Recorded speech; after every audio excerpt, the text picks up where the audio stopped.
Adılıkka 2020 yılı 5. ayının 10'u buldu ekan, Analar bayramı ekan.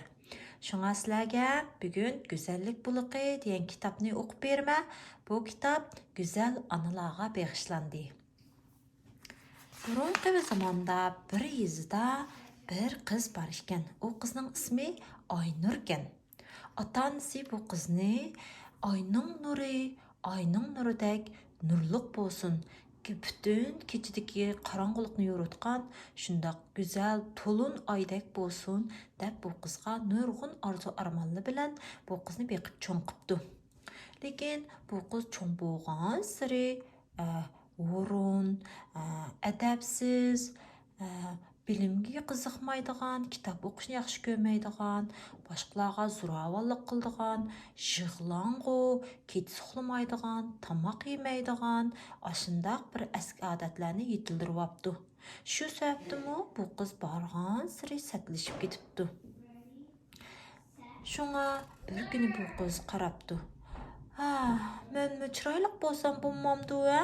depdi da, ko'ngli yerim bo'lgancha apasining yoniga kelibdi. Şoňla apasini quchoqlab, beti yig'lab ketibdi. Apa, siz shunchalik chiroyli. Men nimishqa sizdek chiroyli emas? Men sizning bolangizni tursam, depdi. Apası bolsa, o'zining shunchalik go'zal, chiroyli bo'lganligining sirini deb beribdi. Qaranglar, bu apisi jafokeşkene, qaranglar, bichara apisi tulu ishlab, qo'llari qo'rilib, bellari mükchüp, jafo tortibdi. Bu apisi toza jafokeşke. Shuning bilan apisi o'zining sirini deb beribdi. Mana qarang, bu qiz degan cho'nglarni hurmatlamaydi ekan, vaqirab-chaqiraydi ekan. Ondan keyin kichik bolalarni buzak etib yig'ildi ekan. Do'stlari bilan inoq o'tmaydi ekan. Shundoq yig'lasa, ovozini shundoq chiqarib, deb yig'laydi ekan. Shunga bu qizga hammadan ancha yaxshi ko'rmaydi ekan bu qizni. Shunda apisi, hikoyamizga kelsak, apisi bir sirini deb beribdi. Mushu tog'ning orqasida, chimanzorlarning orliqida, edirliqning o'ttirisida, daryoning o'qitida bir nihoyatda sehrli bir ko'l bor. Shu ko'lga bir cho'milib chiqsangiz, sizmo menga o'xshash shundoq go'zal bo'lasiz, debdi. Shuning bilan bu qiz bu sirni anglab xo'sh bo'libdi-da, safarga atlanib u ko'l bo'yiga qarab mengibdi. Bu qiz mengibdi, tog'dan atlab o'tibdi, edirliqlardan o'tibdi, suvlarni kechibdi. Oxiri chimanlarning o'tirsidagi bu go'zal, nihoyatda sirliq bo'lgan ko'lni tepibdi. Bu ko'l asli bir buloqdan shakllangan ekan. Lekin bu ko'l, bu qiz ko'rgan o'ylagandek undaqmi sehrlik, undaqmi suzuk emas ekan.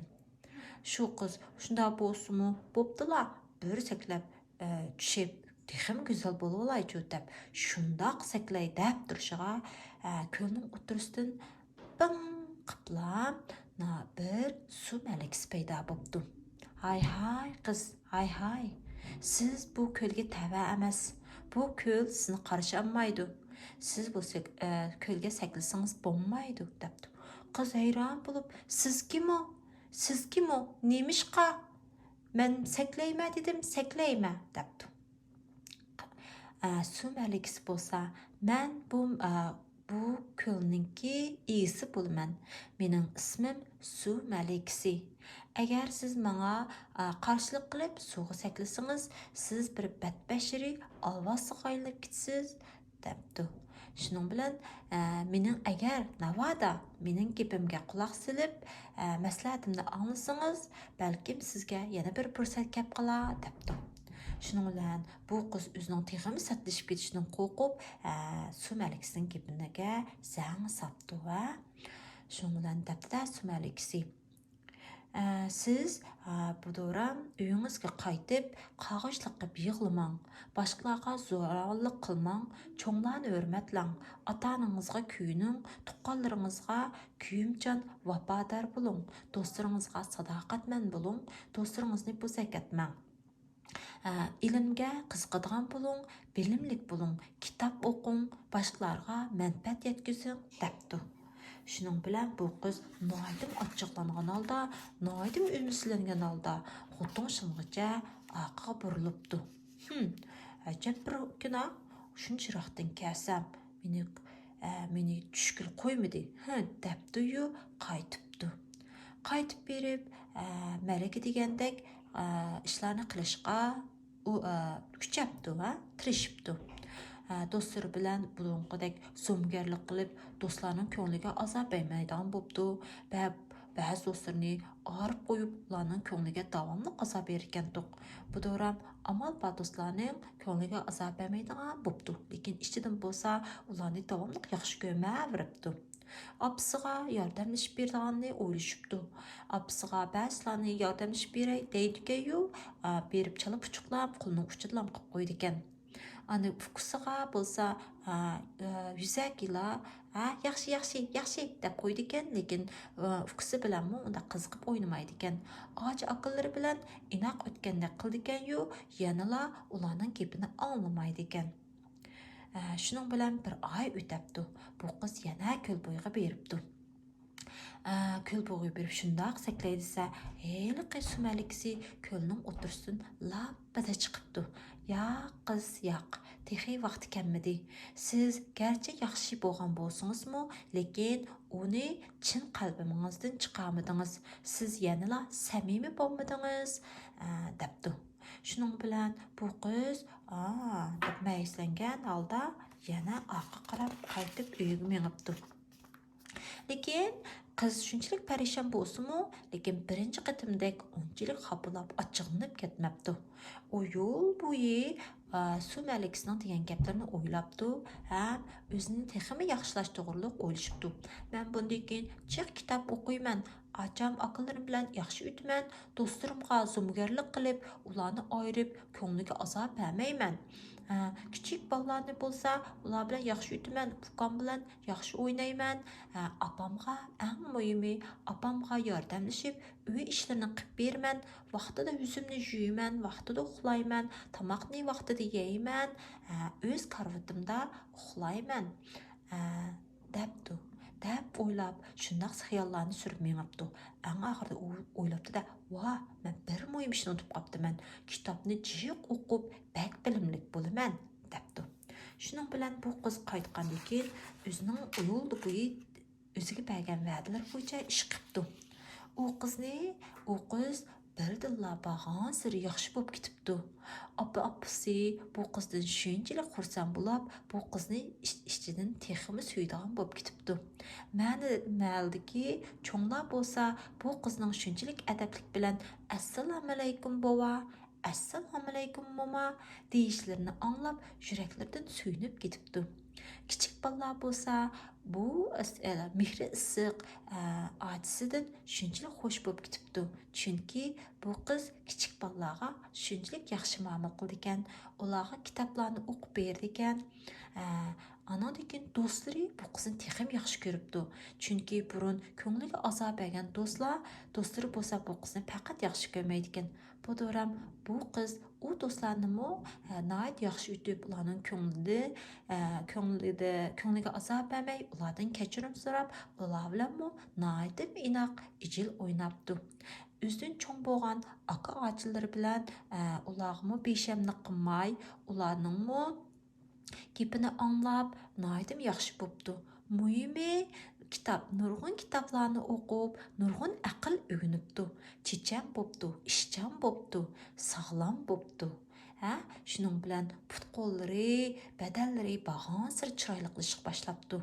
Ko'zlari, yuzlari texim chiroyli bo'lib, ko'zlaridan nur chaqnaydigan bo'pti. Çaşları bo'lsa texim uzrab sumbul chash bo'g'iltiribdi. Shundoq bo'lib 6 oy o'tib ketibdi. Bu qiz qaytib ko'l bo'yiga beribdi.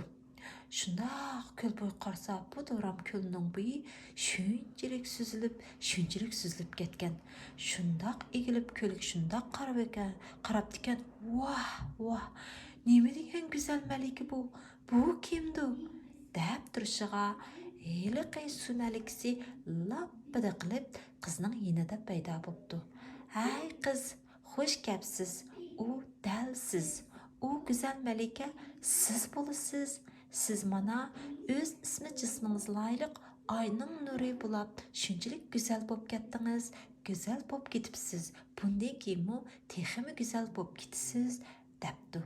Shuning bilan bu qiz ko'lga tushishning hech qanday o'rni qolmaganligini his qildi-da, oqiga texmi oqiga inib, xushal holda uchqandek uyga qaytib, opasining bag'riga o'zini etibdi.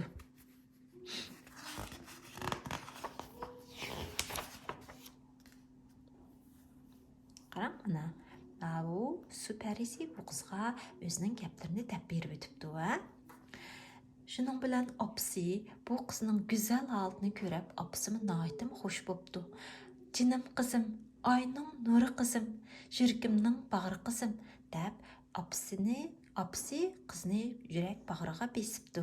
Shundan e'tiboran bu qiz bag'an sir go'zallashib, bu mahalladagi eng go'zal, eng chiroyli, eng samimiy bir parizatlarning qatoriga o'tibdi. Kishilar bu qizni oy qizi desa, ba'zilar bu qizni oy pari deb chaqirdi ekan. Shuna qilib, opsimi bag'an sir yashirishga boshlabdi. Bu qizmi bag'an siri chiroyli bo'lishga boshlabdi. Chunki bu qiz opsini xaf qilmaydigan, opsiga yordamlashib, o'zlarining ishini o'zi qiladigan, bilimlik, aqlliq, opsining beshiga kun kelsa, opsi bilan tang maslahati turib, opsiga yor yo'lak bo'ladigan, kuyimlik, aqlliq, go'zal bir qizga aylanibdi. Bo'ldi, amsi kichik do'stlar, atlikka anlar bayrami. Shunga sizlarmi shu go'zal qizdak opanglarni bak xush qilib o'tinglar. Ma'qul, xush.